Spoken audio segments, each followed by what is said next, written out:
अब शिक्षा क्षेत्रलाई हेर्नुस् न, कस्तो बनाइएको छ देशको भविष्य। विद्यार्थी संगठनहरू दशकौंदेखि छन्, तर बेरोजगार युवालाई सिप सिकाउनुको साटो राजनीति र पार्टीको सिद्धान्त घोकाएका छन्।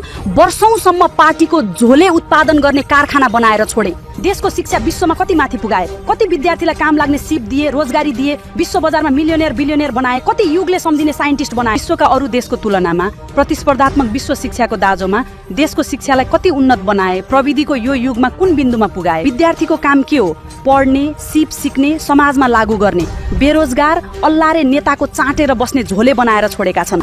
अनि अब यो एआई को जमानामा जहाँ सूचना र शिक्षा एक क्लिक टाढा छ, स्कुलले वर्षभरको फिस लिने नै होइन नि, पुरै रूपान्तरण गर्न आवश्यक छ। शिक्षा क्षेत्र एक क्लिकमा थाहा हुन्छ। चाइना, अमेरिका, बेलायतका विद्यार्थी के बनाउँछन् त्यही यहाँ लगाउन सकिन्छ। काम लाग्ने कुरा पढाउन सकिन्छ। प्र्याक्टिकल सिलेबसमा अब फोकस गर्नुपर्ने हुन्छ। रियल टाइम प्रोजेक्टहरू धमाधम हरेक वर्ष विद्यार्थीलाई पढाइनुपर्छ। जति दिन पढाइ हुन्छ, जति दिन विद्यार्थी स्कुल जान्छन्, त्यति दिनको मात्र फिस लिनुपर्छ। यो नियम आजैबाट लागू हुनुपर्छ।